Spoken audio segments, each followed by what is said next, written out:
Bonjour à tous et bienvenue dans notre studio vidéo du groupe Nice Matin pour ce 6e numéro de Territoire Éco. Et oui, déjà 6 éditions de cette émission que nous vous proposons chaque mois en partenariat avec l'UPE 06 et nos confrères du journal Tribune Côte d'Azur. Et pour m'accompagner, comme chaque mois, je ne vous les présente plus. J'ai le plaisir d'accueillir Karine Wenger, chef du service économie du groupe Nice Matin. Bonjour Karine. Bonjour Christian. Et Isabelle Ozias, notre consoeur et rédactrice en chef de la Tribune Côte d'Azur. Bonjour Isabelle. Bonjour Christian.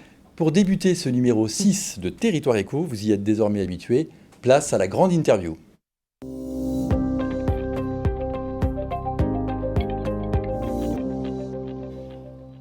Dans quelques jours se déroulera à Nice la première édition d'IBT. IBT, c'est le salon dédié à l'industrie, au bâtiment et à la technologie azuréenne et qui est co-organisé par la Chambre de commerce et d'industrie Nice-Côte d'Azur, la Fédération du bâtiment et des travaux publics du 06, Prodarom, le syndicat national des fabricants de produits aromatiques, l'UPE 06 et enfin l'UIMM Côte d'Azur, l'Union des industries et métiers de la métallurgie, présidée par Marcel Ragny, que nous avons le plaisir d'accueillir aujourd'hui. Bonjour Marcel Ragny. Bonjour. Marcel Ragny, vous êtes monsieur industrie dans les Alpes-Maritimes, tout le monde vous identifie et vous connaît comme ça, vous êtes extrêmement actif pour faire la promotion de nos belles industries azuréennes. Les Alpes-Maritimes, c'est un département finalement peu reconnu pour sa production, et pourtant, il y en a beaucoup, n'est-ce pas ? Et pourtant, il y en a beaucoup, et il y en a de plus en plus, et l'industrie se porte bien. J'ai pris quelques chiffres pour éviter de dire des bêtises, mais l'industrie dans le 06, c'est 4042 entreprises, 33 000 emplois, 27% du PIB azuréen, donc on peut parler pratiquement d'un PIB qui ressemble à celui du tourisme, donc c'est presque aussi important, et ça représente à peu près 8 milliards d'euros.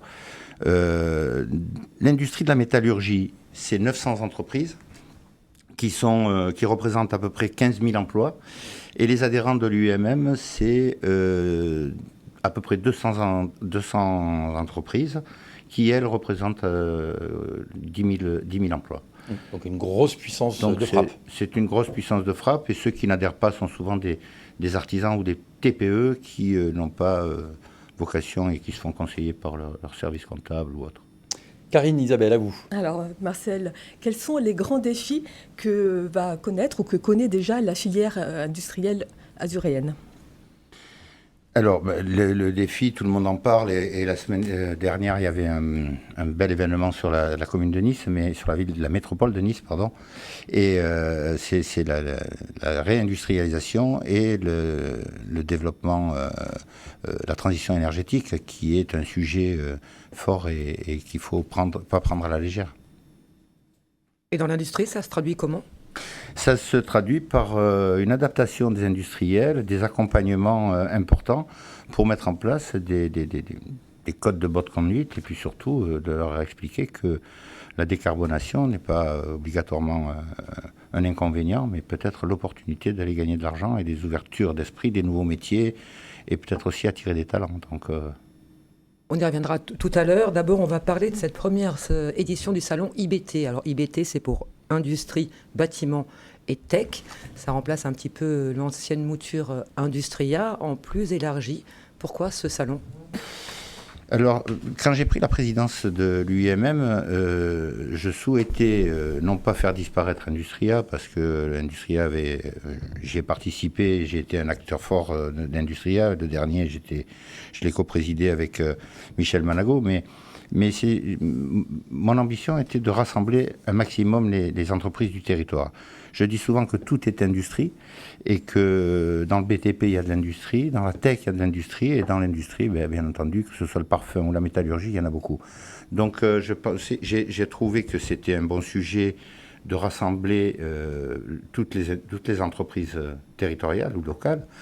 Et bien entendu, je me suis rapproché de la CCI avec Jean-Pierre Savarino, j'ai parlé avec le président du BTP et Pierre Hippolito, le président de l'UPE. Et on a attiré aussi Prodarom, qui est un acteur important sur le Pays grassois. Et donc c'était vraiment de bon augure de le faire venir avec nous. L'union fait la force de toutes ces grandes institutions professionnelles. J'en suis persuadé, d'autant plus qu'avec les chiffres que je vous ai donnés, sachant qu'on représente près de 30% du PIB, il faut maintenir une activité, parler de nous. Et on me disait souvent dans le temps qu'il fallait, pour vivre heureux, il fallait vivre caché. Je dis qu'aujourd'hui, il faut montrer notre savoir-faire, notre savoir-être. et nos industries qui sont plus que belles sur la région. Karine. Une des cibles d'IBT, du salon IBT, c'est la jeunesse. Alors la question, c'est est-ce que l'industrie d'aujourd'hui, est-ce qu'elle est attirante pour les jeunes? Alors, j'ai tendance à dire qu'elle n'est pas attirante parce qu'on ne leur explique pas. Et donc, oui, c'est la jeunesse. On a mis en place, avec les 5 organisations, un rapprochement avec l'éducation. Il va y avoir à peu près 1200 élèves qui vont venir voir ce que c'est l'industrie, le BTP, le Prodarom, tous les métiers qu'on va pouvoir présenter. Il va y avoir une belle exposition par l'UMM et par le BTP des métiers qu'ils représentent. Et puis, je dis toujours que l'industrie en général, c'est 1000 métiers. Donc, il y aura toujours la place pour des nouveaux arrivants et dire aux jeunes que dans l'industrie, ils vont pouvoir s'amuser, s'éclater et grandir et faire de belles carrières. Ça va être le jour où il va falloir leur dire et leur expliquer. Mais pourtant, l'industrie souffre quand même d'une image assez négative. Parce qu'on est resté sur l'ancienne image de l'industrie de Charlie Chaplin, des temps modernes, où on voyait des gens dans la poussière et le mal-être au travail, c'est terminé. Aujourd'hui, on parle de RSE, on est dans des actions de confort au travail, on se rapproche beaucoup plus de l'humain, en tout cas c'est mon credo, et vous le savez, on en a déjà parlé. Moi, je pense que jamais l'industrie n'a autant brillé, jamais l'industrie n'a été autant importante et intéressante, et on voit de plus en plus de jeunes y venir, et moi, il n'y a qu'à voir, ne serait-ce qu'au sein de mon entreprise, le niveau d'âge est assez payant, puisqu'on est avec une moyenne d'âge de 34 ans, malgré tout avec une moyenne d'ancienneté de 14. Donc ça veut dire que les gens y viennent et ils y font carrière et ils aiment y rester parce qu'ils arrivent à prendre plaisir à venir à travailler. Alors par contre, est-ce qu'il n'y a pas des difficultés? Justement, c'est une filière qui est hyper étendue. Est-ce qu'on a assez d'offres de formation de qualité pour former ces futurs recrues? Alors, la formation, c'est un vaste sujet. On ne peut pas s'attaquer à tous les sujets en même temps quand on prend la présidence d'une fédération. Il y a des sujets changent en plus. Chaque année, mon prédécesseur a fait beaucoup de choses. Et aujourd'hui, on parle de beaucoup d'autres choses. Donc, il faut travailler un petit peu sur tout. La décarbonation est un critère sur lequel il faut vraiment qu'on s'emploie à expliquer à nos adhérents comment s'y mettre et comment les accompagner. Mais la formation est un sujet important. D'ailleurs, on n'a pas de pôle formation sur le secteur. Il y en a un à Istres. C'est un peu loin, donc c'est pas évident d'envoyer les jeunes jusqu'à Istres, bien qu'il y en ait qui partent de Nice pour aller là-bas. Et donc on est sur un dossier pour une ouverture d'une nouvelle école de formation d'électriciens en maintenance sur la métropole Nice-Côte d'Azur, et pourquoi pas après en faire une autre sur le côté Sofia, parce que notre territoire est étendu et donc il va falloir apporter des solutions pour tout le monde. Et puis on est en lien avec toute l'éducation pour pouvoir justement, Don Bosco, à Don Bosco, il y a quand même de belles opportunités de préparation. On a une université qui est forte, qui nous envoie des alternants qui sont performants. Moi j'en ai beaucoup, j'en ai encore 4 cette année depuis le 1er septembre, donc il y a quand même de la formation, mais il n'y en a jamais assez parce qu'on n'est pas habitué à ça. Les entreprises s'y mettent un peu en interne aussi. Les entreprises s'y mettent en interne, et puis il ne faut pas oublier que l'année Covid a été une année de révélation. L'industrie existe, tiens, il va falloir peut-être l'accompagner. Et aujourd'hui, il y a vraiment un revirement de situation, et je pense que l'industrie sera de plus en plus attirante et il y aura de plus en plus de formations. En tout cas, je l'espère. Revenons sur la décarbonation qui est la thématique de cette première édition d'IBT. Quelles sont les solutions déjà mises en place au sein des entreprises et sont-elles adaptables à toutes les usines? Là, c'est pareil. La décarbonation, c'est un gros sujet. On va parler de RSE plus que de décarbonation au départ dans une entreprise, mais la décarbonation et le développement durable, c'est une histoire de bon sens. C'est de la gestion. Quand on ne jette pas, on économise, et quand on économise, on gagne de l'argent. Donc c'est souvent du bon sens. Il suffit de bien le présenter, de bien l'accompagner. Aujourd'hui, à l'UMM, on a mis un pôle RSE, on a pris un alternant pour accompagner les entreprises, et on crée le label l'UMM national a créé le label UMM. Et on va s'employer à faire ce label et je voudrais même montrer l'exemple, le premier, parce que si j'arrive à avoir le label, peut-être que d'autres suivront si on leur montre que c'est intéressant. Mais je crois qu'on en parle de plus en plus et la décarbonation, c'est important. Hein. On ne peut plus avoir un four qui consomme beaucoup de gaz ou beaucoup d'énergie et beaucoup de CO2, alors qu'on sait très bien qu'en changeant un four à... Je donne un exemple, hein, mais quand on change un four à gaz ou un four électrique d'ancienne génération, comme je peux avoir d'ailleurs dans mon entreprise, puisqu'on y travaille dessus, quand on le change, on s'aperçoit que l'amortissement se fait très vite, ne serait-ce que par l'économie réalisée sur l'énergie, puisque l'énergie ne cesse d'augmenter. On était habitué à avoir de l'énergie presque gratuite avec nos centrales nucléaires, et aujourd'hui on s'aperçoit que l'énergie augmente et va encore augmenter. Donc toute action de décarbonation sera une économie réalisée, un investissement. Et avec la région, aujourd'hui, il y a beaucoup d'accompagnement, avec l'UIMM, avec les fédérations présentes. Il y a beaucoup d'accompagnement pour les entreprises et c'est à elles de s'investir dans cette action et d'aller chercher vers leur fédération quelles sont les aides qu'on peut leur apporter. Alors, vous avez devancé un petit peu la prochaine question. Vous, en tant que chef d'entreprise, pour rappel, le groupe Rani, c'est tout un écosystème autour de l'éclairage public et des solutions et des nouvelles technologies autour de cet éclairage public, y compris avec de l'IA. Qu'est-ce que vous avez mis en place, vous, dans votre entreprise, pour justement accélérer cette décarbonation? Sur le processus de l'entreprise ou sur le processus des produits que l'on fait? Les deux, mon général. Les deux, mon général. Alors, déjà, on va parler des produits. Les produits, on faisait de l'éclairage, et je dis toujours qu'on avait tendance à vendre un produit esthétique qui faisait de la lumière. Aujourd'hui, on fait de l'éclairage, avec un éclairage raisonné, avec de la gestion, avec de la détection. On peut éteindre la nuit sans se préoccuper de savoir si les personnes sont en danger ou s'il y a une insécurité quelconque, puisque avec de la simple détection, on arrive à rallumer quand les gens passent. Donc, il y a une véritable économie. Aujourd'hui, en changeant un luminaire standard tel qu'on les voit sur la voie, on arrive à économiser 80% sur la facture énergétique d'une commune. Donc, c'est hyper important. Et là, on peut parler déjà de décarbonation. Mais là aussi, c'est du bon sens, puisque les communes se sont aperçues que ça coûtait cher. Et qu'en investissant, ils pouvaient avoir un retour sur investissement qui pouvait se faire très vite, en 3 ans et demi, 4 ans. Donc il y a un intérêt, et donc, bien entendu, il y a un engouement pour ce remplacement. Dans l'entreprise, on a fait ce nouveau bâtiment de l'entreprise avec des nouvelles technologies en interne aussi, donc les lumières qui étaient tout le temps allumées, qui étaient la gabegie qu'on pouvait avoir dans la gestion de l'entreprise a été réfléchie différemment. Donc on peut le faire sur les nouveaux bâtiments. On a changé tous les éclairages, on est passé avec de la LED. Les luminaires s'éteignent quand il n'y a plus personne dans les pièces. Quand on met l'alarme, l'usine entière s'arrête. Alors qu'il y avait toujours un petit peu de perte à la nuit et d'un petit peu de consommation. Et donc, on ne s'en apercevait pas. Tout est géré. Donc, il y a des systèmes de gestion.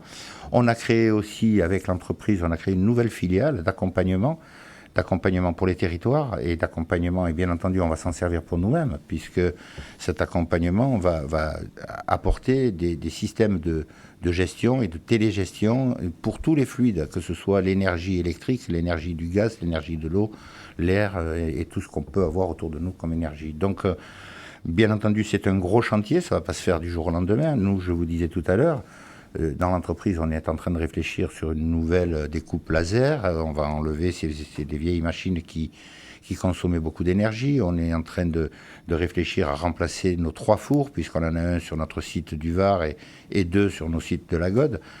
C'est des fours qui commencent à être vieillissants, même s'ils marchent très bien, mais en tout cas, ils sont vieillissants et énergivores. Donc, cette décarbonation passera par là. Et aujourd'hui, c'est les fours, demain, ça sera d'autres machines.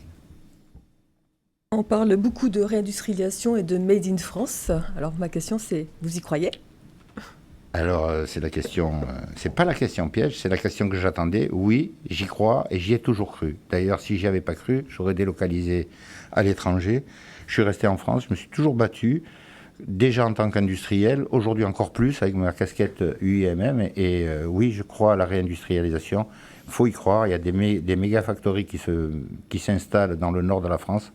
On a la place sur le territoire pour faire de nouvelles usines et leur trouver des solutions pour qu'ils soient beaucoup plus pérennes. Dernière question, Marcel Ragny, vous avez une vision maintenant très transversale puisque vous présidez l'UIMM et puis vous avez l'expérience de votre propre entreprise. Qu'est-ce que vous aimeriez faire remonter au gouvernement? Si vous aviez une proposition à leur faire remonter pour épauler l'industrie, ce serait quoi? Il y en aurait plusieurs, mais la première, c'est accompagner les industries dans leur transition et leur développement. Aujourd'hui, on a les pouvoirs publics qui nous empêchent de faire certaines réalisations, ne serait-ce que construire un peu plus en hauteur dans certains endroits du territoire où on gêne personne. Et je crois que si on pouvait, ne serait-ce que proposer aux entreprises de rehausser leurs bâtiments et de grandir pour pouvoir agrandir leur entreprise quand ils en ont besoin. Moi, je visite en ce moment beaucoup d'entreprises locales puisque c'était mon credo quand je me suis présenté à l'UIMM.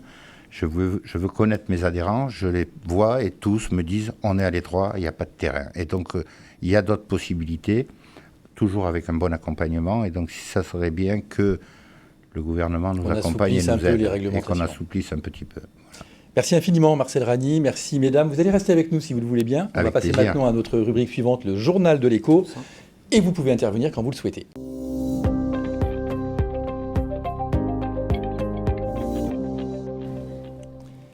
Karine, Isabelle, c'est votre grand moment chaque mois. Vous allez nous donner les bonnes et les moins bonnes nouvelles de l'écosystème azuréen avec ce journal de l'économie où on parle de la vie des entreprises pour commencer. Et c'est une nouvelle qui va certainement intéresser Marcel Ragny. La bonne nouvelle, c'est pour Calisteo. Alors, ces petits boîtiers intelligents et discrets permettent de récolter diverses données des consommations énergétiques d'un bâtiment tertiaire. Calisteo équipe des usines, équipe même des musées nationaux. Et elle a intéressé 3 nouveaux investisseurs sur un créneau ultra porteur. Ils s'appellent Terranea, Enerfip Gestion et Liberset. Ils ont donc rejoint l'aventure Calisteo pour 5 millions d'euros d'entrée au capital. Très intéressant. On part chez Robertet. On part chez Robertet qui va certainement surprendre ses voisins dans quelques mois parce qu'ils vont pouvoir voir un énorme cocon rose se poser sur les terres grassoises du leader mondial de la transformation des matières naturelles. Il s'appelle Biopod, ce cocon rose, et c'est une serre expérimentale qui est pilotée par l'intelligence artificielle et qui est conçue par une start-up franco-américaine, c'est Interstellar Lab. Alors à l'origine, le projet était porté par la NASA et visait à faire pousser des plantes dans l'espace. Robertet va changer un peu le concept. Il s'agira d'observer le comportement des végétaux soumis par exemple à des températures élevées et de mieux préparer l'agriculture de demain, notamment sur le volet des plantes à parfum.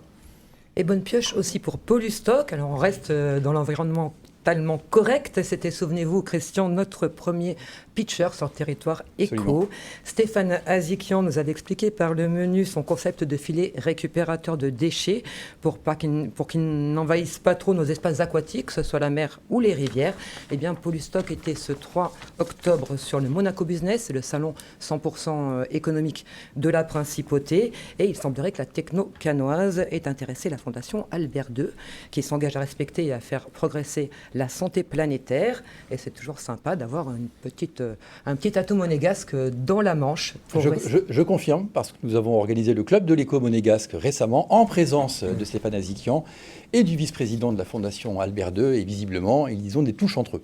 Alors, si vous y étiez, Christian, vous savez que aussi pendant ce Monaco Business, il y a eu là une signature entre le Monaco Economic Board et la métropole Nice-Côte d'Azur. Alors, le Monaco Economic Board, c'est un petit peu comme nos CCI françaises. Et donc, un protocole d'accord a été signé pour renforcer les liens entre la métropole et la principauté de Monaco. Très bon. Karine. Alors, pas de critères de chiffre d'affaires ni de retour sur investissement pour la première édition des Trophées des entrepreneurs positifs des Alpes-Maritimes qui était organisée par la CPME, la Confédération des petites et moyennes entreprises des Alpes-Maritimes. Donc, au contraire, les 6 lauréats ont été récompensés pour leurs valeurs humaines telles que la bienveillance, la solidarité ou encore la créativité. Et je pense que ça vous parle, n'est-ce pas Marcel? Puisque vous avez reçu le trophée de l'éco-responsabilité ce soir-là. On peut également citer parmi les autres entrepreneurs mis à l'honneur Benjamin Mondou, qui est à la tête de 10 agences Ceinturie 21 Lavage Transactions, qui a raflé le prix de la solidarité, ou bien le traiteur niçois Petit Cuistot, qui lui s'est vu décerner le prix du courage. Marcel Ragny, dans l'écosystème, on reçoit beaucoup de trophées, beaucoup de prix. C'est important de valoriser les entreprises à travers ces récompenses? C'est important de montrer l'exemple. Souvent, j'ai le premier trophée quand il se réalise. Cette année, j'ai eu celui de la CPME, mais le premier trophée de l'ECO, c'est moi qui l'ai eu. Donc, je dis que c'est bien parce que ça permet aux entreprises de voir que les entreprises qui perdurent, ou en tout cas qui ont une bonne presse, se présentent et font le challenge d'arriver à avoir un trophée, de se rendre dynamique et en tout cas attirant. Et derrière, il y a d'autres entreprises qui se bougent et peut-être pour se faire connaître, c'est important. Pour moi, ces trophées, c'est des récompenses et moi je suis fier, elles trônent toutes dans mon bureau. Sur l'étagère. Il va falloir que j'achète une nouvelle armoire, mais en tout cas, non, c'est bien, c'est gratifiant, c'est la reconnaissance de ses pairs, du monde, du microcosme économique, et donc c'est intéressant. Isabelle, on reste dans le domaine des prix. Puisque vous aimez les trophées, donc on va continuer tous les ans. EY, qui est l'un des plus grands cabinets d'audit et de conseil au monde, organise ses prix de l'entrepreneur de l'année. Alors en réalité, il y a 5 catégories qui sont déclinées dans 13 régions, dont Sud PACA. Cette année, 2 azuréennes sont reparties de Marseille avec des trophées sous le bras. Il y a la grasseuse Icote, encore un petit peu d'environnement, spécialiste des peintures biosourcées. Elle a gagné le prix de la Scale-up de l'année, région Sud. Et la niçoise Liv Metz, elle a gagné le prix Start-up de l'année. C'est la pionnière dans la livraison de médicaments à domicile. Et on la connaît bien parce qu'elle a pitché dans cette émission. Tout à fait, mais décidément, on est sur tous les bons coups. C'est-à-dire qu'on met sur le devant de la scène les pépites. Eh oui. Alors, Icote et Liv Metz sont attendus en finale le 16 octobre à Paris, au théâtre Mogador. À l'origine, la start-up niçoise Route du Marché était une place de marché qui mettait en relation les consommateurs désireux de bien manger avec des producteurs locaux passionnés par leurs produits et qui proposaient justement des produits issus de l'agriculture raisonnée. Alors le concept de Route du Marché a un peu évolué. Les 2 dirigeants viennent d'inaugurer une boutique physique à Grasse et comptent en ouvrir une vingtaine en nom propre dans les Alpes-Maritimes et le Var d'ici 2026. Et ils veulent aussi développer leur concept en franchise. Allez, on arrête les trophées. Nouveau nom, nouvelle orientation et nouveau partenaire pour l'ex-CEEI qu'on connaissait bien. C'est le Centre européen d'entreprise et d'innovation. Pour ses 15 ans, la pépinière de start-up de la métropole Nice-Côte d'Azur est devenue officiellement le hub de l'innovation. Alors, ce qui va changer, on va peut-être un petit peu mieux cibler les défis qui attendent les start-up hébergées en termes d'implantation, en termes de levée de fonds, en termes d'accélération, tout simplement. Et 12 de ces jeunes entreprises sont déjà dans le process pour accélérer jusqu'en février. Un petit tour à l'INRIA? Un petit tour à l'INRIA du côté de Sophia Antipolis. Alors le centre INRIA d'Université Côte d'Azur, c'est son nouveau nom depuis un peu plus d'1 an, a célébré ses 40 années de recherche et d'innovation dans ses locaux devenus trop étroits. Ces 500 chercheurs phosphorent sur la mécanique des fluides, la modélisation du vivant, la photonique et bien d'autres sujets tout aussi simples. Alors des sujets qui ont des répercussions bien réelles dans notre vie de tous les jours. Savez-vous, Christian, que la première liaison Internet de la France vers les États-Unis a été établie depuis le site d'INRIA Sophia? Si je vous dis que je le savais, vous ne me croirez pas? Non. Alors je ne le savais pas. Et les technologies qui sont développées toujours à INRIA Sophia donne naissance à des spin-offs, comme en ce mois d'octobre rose, Therapixel. Alors, l'IA qui est contenue dans les logiciels de cette start-up permet de dépister les cancers du sein de façon beaucoup plus précoce. Et si le succès d'INRIA est au rendez-vous, c'est parce que le centre de recherche a fait sienne la vision de fertilisation croisée de la Technopole. Dépistage du cancer du sein, en plein octobre rose. Tout à fait. Bravo, d'accord. Un petit chiffre des beautés, 33, c'est le nombre de start-up qui ont embarqué le 26 septembre dernier à bord du mythique Belém. Alors, il était à la tâche au port de Nice. Il est propriété de la fondation Caisse d'épargne et les start-up embarquées ont pu rencontrer à quai 17 investisseurs et fonds d'investissement qui étaient venus d'un peu toute la France et ils se sont montrés visiblement intéressés par les technos azuréennes et surtout par le dynamisme de notre territoire. Alors, c'est bon signe. C'est un événement à mettre à l'initiative d'Alexandra Golovanov, nouvelle responsable innovation à la Banque coopérative régionale. Ça montre aussi que les lignes sont en train de bouger un petit peu sur le financement des start-up. On l'espère. On l'espère. Plutôt sympa de la part de Kitty, l'Insurtech niçoise met son application mobile gratuitement à disposition des étudiants azurins qui poursuivent leurs études à l'étranger ou bien qui réalisent aussi un stage à l'étranger. Donc, l'application dispose de nombreuses fonctions, l'alerte locale en cas de risque météo, de risque épidémique ou géopolitique. Elle propose aussi l'assistance médicale avec un médecin français et des numéros d'urgence du pays. Vous connaissez sans doute la chanson « On est foutu ». On mange trop, eh bien pas forcément, grâce à l'appli développée par OmniShape qui valorise nos efforts physiques. Alors, c'est niçois, c'est personnalisable, c'est ludique, c'est super encourageant quand on court et surtout ça ouvre à tout un tas de ristournes chez des partenaires associés qui vont vous aider, messieurs, à perdre vos petites poignées d'amour si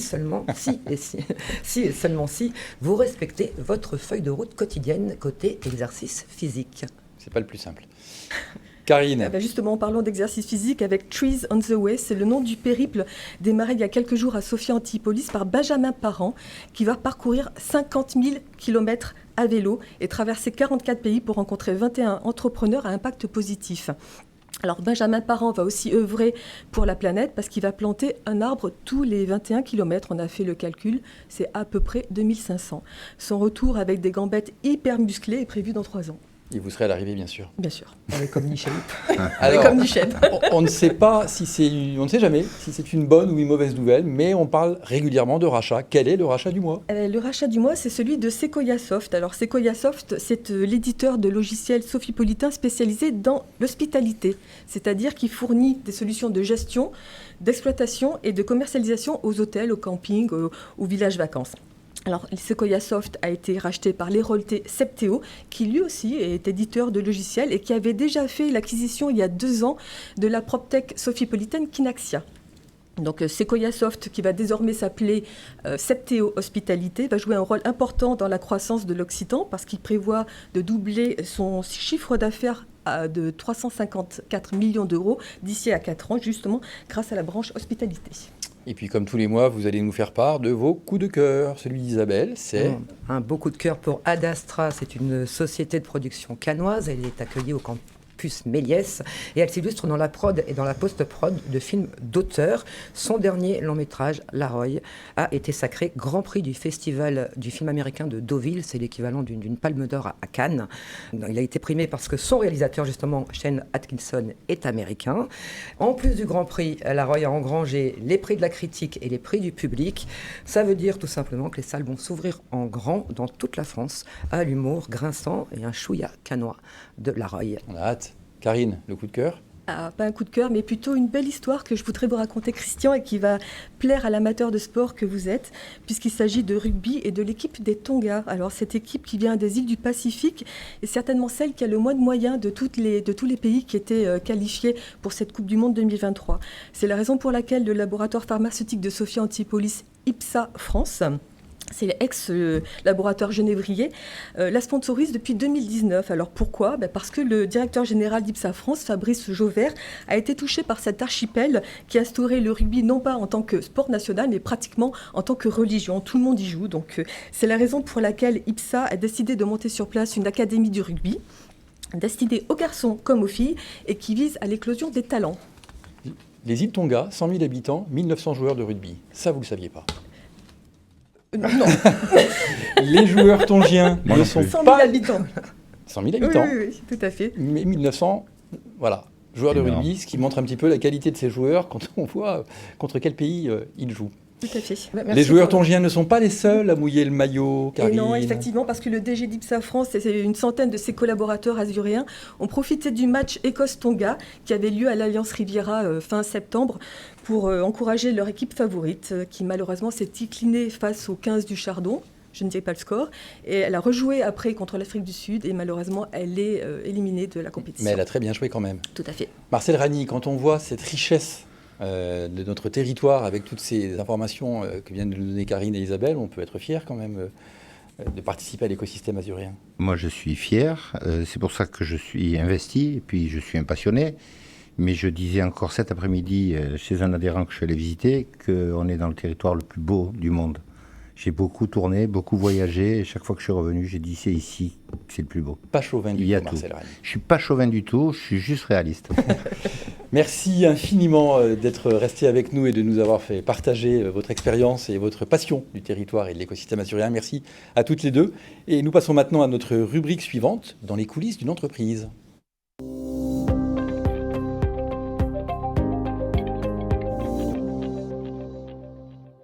Alors vous le savez, comme chaque mois, nous vous emmenons dans les coulisses d'une de nos belles entreprises azuréennes. Et c'est un exemple typique d'une magnifique résilience dont vous allez nous parler, Karine, ce mois-ci. Ouais, effectivement, Christian, puisqu'il s'agit de la brasserie du Comté à Saint-Martin-Vésubie, qui a été dévastée il y a tout juste 3 ans par la tempête Alex. C'est toute une chaîne de solidarité qui s'est mise en place autour d'elle pour lui permettre de continuer à brasser malgré la destruction de son outil de production.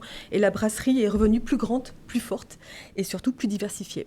Mais on va voir tout ça immédiatement avec les belles images de Franck Fernandez. Finalement, tout est parti le 3 octobre, où la brasserie a été complètement rayée de la carte. La brasserie était vraiment là où il y a la rivière. Là, il n'y a plus rien. On s'inquiète énormément pour tout le monde. On pense même plus à la brasserie parce que là, on pense aux gens, qu'est-ce qu'ils deviennent, quoi. Soit on se dit, on remonte, mais on remonte quelque chose de gros et on revient très fort. Et puis on a été suivis, on a eu une énergie débordante. Maintenant, voilà, on a un peu la brasserie de nos rêves. Ça fait 1 an en juillet qu'on reproduit tout à Saint-Martin, où toutes les bières du comté reviennent d'ici et sortent de cette brasserie.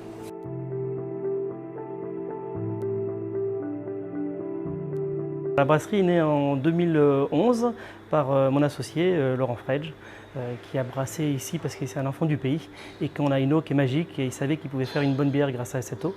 Mais finalement, tout est parti le 3 octobre où la brasserie a été complètement rayée de la carte. Là, il y avait les cabanons et la brasserie était vraiment là où il y a la rivière. Et en face, la maison d'en face, c'était les voisins. Alors, on était à 10 mètres. Maintenant, il n'y a plus rien. On s'inquiète énormément pour tout le monde. On pense même plus à la brasserie parce que là, on pense aux gens, qu'est-ce qu'ils deviennent, quoi. Et on ne savait pas si on allait repartir. C'était un peu chaotique, on va dire, le premier mois. Et puis, tous ensemble, on s'est retrouvés au bout de 2 mois. Et il y avait soit on baisse la tête et on laisse tomber notre histoire, ou soit on se dit, on remonte, mais on remonte quelque chose de gros et on revient très fort. Et puis rapidement, on a eu les aides des copains brasseurs qui ont fait les bières pour nous, pour pouvoir nous aider. Et puis les aides des consommateurs, des entreprises, des institutions. Pendant à peu près 2 ans, on a dû travailler sur 2 autres brasseries. Le temps de reconstruire ici, le temps de commander les cuves, le temps de construire ce bâtiment. Voilà, donc on a tout fait en accéléré. Mais aujourd'hui, là, ça fait 1 an en juillet qu'on reproduit tout à Saint-Martin, où toutes les bières du comté reviennent d'ici et sortent de cette brasserie.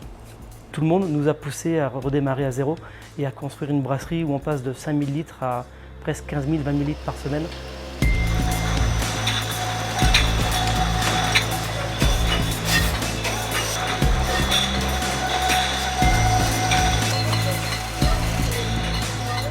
Il y a la demande et que nous, ça crée de l'emploi. On passe de 8 salariés à maintenant 18 salariés. Je pense que d'ici 2-3 ans, en fait, l'unité de production ici sera trop petite. Donc on est en train d'essayer de réfléchir comment on peut essayer de s'agrandir. On a plein de projets. On est en train, au niveau agriculture par exemple, on a notre houblonnière qui existe depuis maintenant 2 ans. On a fait notre 2e récolte, on va pouvoir faire une bière avec notre propre houblon. Sur Gatière, on a 3000 m² d'agrumes qui ont été plantés au mois de juin, qui vont nous servir aussi pour nos produits. Et on a fait aussi notre première récolte d'orge au mois de juin, où on a 5 tonnes d'orge qui vont être maltées d'ici 1 mois. Donc le but, c'est qu'au bout d'un moment, on arrive à faire une référence de bière qui est 100% azuréenne. Maintenant, on est à une douzaine de bières, entre les bières de gamme et les bières de saison. On a développé aussi depuis décembre des limonades et on a plein de projets pour de nouveaux softs comme ça sans alcool. Et dans les années à venir, voilà, on va étoffer notre gamme de softs. On a aussi des projets sur de la distillation et donc dans les années à venir, il va se passer encore pas mal de choses.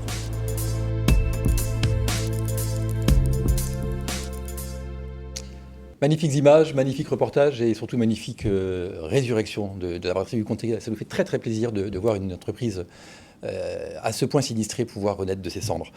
Merci beaucoup à Franck Fernandez qui a tourné ces images et vous pourrez retrouver le reportage d'Agnès Farrugia qui l'a accompagné dans notre supplément éco de lundi prochain. Et nous allons passer maintenant, sans transition, à la dernière séquence de notre territoire éco numéro 6, le pitch.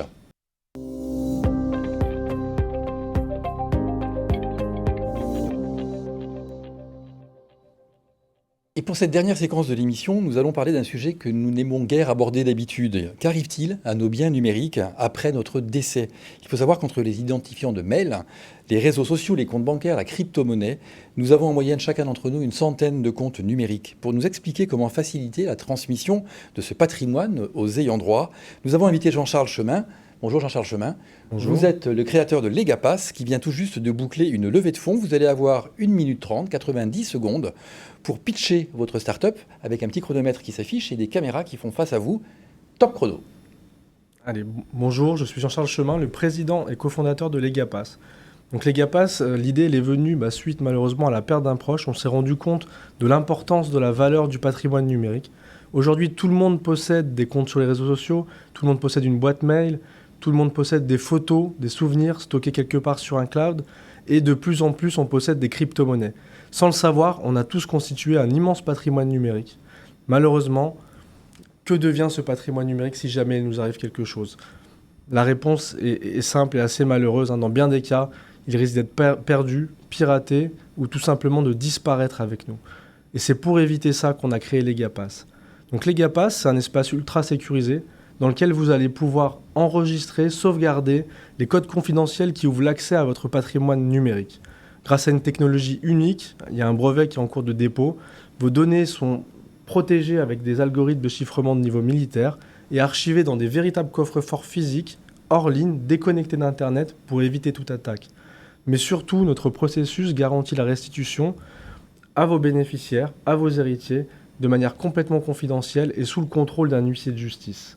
Alors comment ça marche? C'est tout simple. Il suffit de créer votre compte en quelques secondes, gratuitement, avec France Connect. C'est extrêmement simple.